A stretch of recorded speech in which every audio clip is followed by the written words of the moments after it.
So today we are going to discuss the histology of the oral cavity as well as the lip. Before we discuss the histology of the oral cavity as well as the lip, we are going to discuss the some anatomical aspect of this both the structures. In this model, we have the mid-sagittal section of the oral cavity. So this area is referred as the oral cavity. Now above there is the presence of this hard palate, below there is the presence of tongue as well as the mandible. Now this oral cavity that is lined by the oral mucosa, which is having the stratified squamous non-keratinized type of the epithelium. Okay. Remember, stratified squamous non-keratinized epithelium except at the region of the gums or the alveolar processes of the respective bones. This epithelium is going to be replaced by the keratinization. Again, this epithelium is loosely attached with the underlying structure of the oral cavity, the muscles as well as the another connective tissue. But at some point that is firmly attached or abundantly attached with the underlying structure. That structure is the palate, okay, as well as the alveolar processes of the respective bones. Here this mucosa is firmly attached with the periosteum of the respective bone, so that is helpful to avoid minimum movement. Okay, so that is giving stabilization, and in rest of the part this mucosa is loosely attached with the underlying structures of the oral cavity, particularly in the cheek, so that is giving the mobility. So in the cheek, and this oral mucosa is more movable and separated from the rest of the structures by the presence of the elastic tissue as well as the adipose tissue. That is something regarding the oral cavity. Now we are moving towards the lip.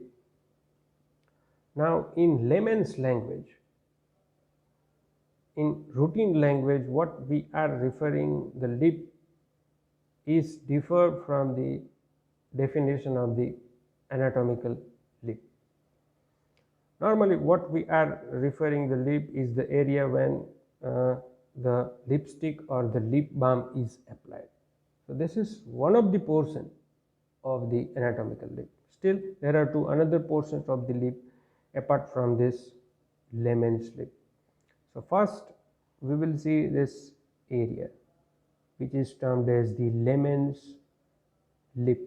This is medically known as the vermilion zone or the transitional zone. Okay. Now the first portion there of the lip that is lying outside onto the external aspect, this much region is referred as the external surface of the skin, which is having the presence of hair follicles as well as the sweat and the sebaceous gland. Now this portion is continued with this vermilion zone at this junction that is referred as a mucocutaneous junction or the red margin. This vermilion zone that is lined by the modified skin, outer surface that is lined by the skin, and this vermilion zone that is lined by the modified skin. Now what is the difference between the skin and modified skin? That you have to remember, the epithelium is different. Here in the skin, the epithelium is of the stratified squamous keratinized epithelium. Here the epithelium is of stratified squamous parakeratinized type of the layer. The difference between the keratinized and the parakeratinized is that in the topmost layer of the epithelium, in the keratinized type of the epithelium, there is a absence of nuclei within the cell. But in the parakeratinized epithelium, there is a topmost cells, they are containing the nuclei.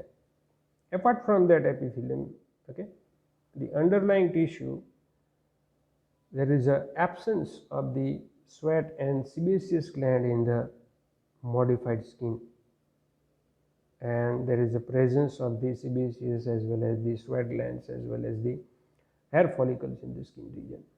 Now the third portion, last portion, the remaining portion of the lip that is lying in connection with the oral cavity, this much area, that is termed as the internal surface of the lip, and that is lined by the oral mucosa, which is having the epithelium of stratified squamous keratinase.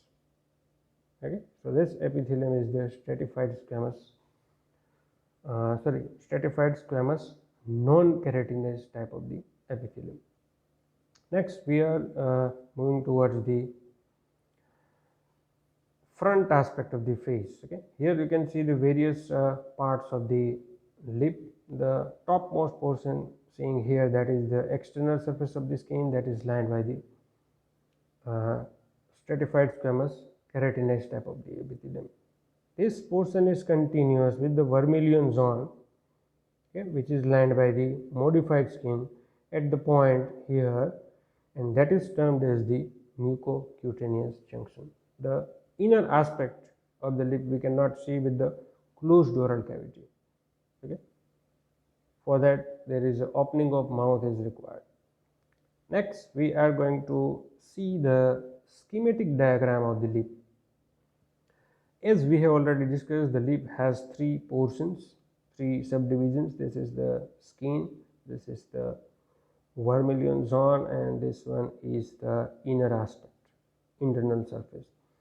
So this outer portion that is lined by the skin, so that is having the stratified squamous keratinase type of the epithelium. Along with that epithelium you will find the hair follicles as well as the pilosebaceous unit. In that you will find the sebaceous gland, okay, and this is the sweat glands. Okay, so this is the outer portion. Then this is the vermilion zone, transitional zone, okay, and underneath this you will find the numerous amount of the blood vessels that is mainly responsible for the pink color of the lip, and the lining of this zone, that is by the modified skin, which is parakeratinase, topmost layer having the nucleus, unlike the keratinase layer which is having absence of nuclei in the top layer. Apart from the numerous amount of the blood vessels underneath the epithelium, there is the absence of the sweat as well as the sebaceous gland underneath this vermilion zone, that is going to responsible for the cracking of the lip. So more cracking happen in this area, vermilion zone, during the dry weather because of the absence of the underlying sebaceous and sweat glands. The third portion, that is the internal surface of the inner zone, that is lined by the stratified squamous non-keratinase type of the epithelium, and this epithelium is somewhat thicker as compared to rest of the epithelium, having multiple layers, so that is giving more thickness to this epithelium, as well as the dermal papillae lying here, that is showing the more heightened shape. So more heightened, more up and downs will be seen in the dermal papillae, so that is giving the firm attachment of this epithelium towards the underlying structure. And this heightened dermal papillae, also known as the Rete-Ridge system. Under this epithelium you will find the glands also, that is termed as the labial glands, okay? And now the central portion or the core of the lip, that is formed by the striated muscle fibers, okay? You can see here striated muscle fibers, that is by the orbicularis oris muscles. Okay, so that is something regarding the schematic aspect of the lip. Now, to remember the histology of the lip, you can correlate the structure of the lip with the vada pav. So in that, this is the top layer that is having the external surface that is lined by the skin, which is having the hair follicles, sebaceous, white glands, and the epithelium is of the stratified squamous keratinized type of the epithelium. Now this junctional zone that is referred as a vermilion zone having the modified skin, stratified squamous parakeratinized of the type of the epithelium is seen, presence of the nuclei on the top layer, okay, and this is the internal inner surface of the lip, which is lined by the oral mucosa showing the stratified squamous non-keratinized type of the epithelium, and this is somewhat thicker as compared to this region due to the more layers within the epithelium, okay, and the remaining portion, that is the central core material, the filling material, that is in the form of the glands, muscles, vessels, and hair follicles. So this is something regarding the theoretical aspect of the histology of the lip as well as the oral cavity. We will discuss the microscopic view as well as the identification points of the histology of the lip in a next video. Thank you very much for watching.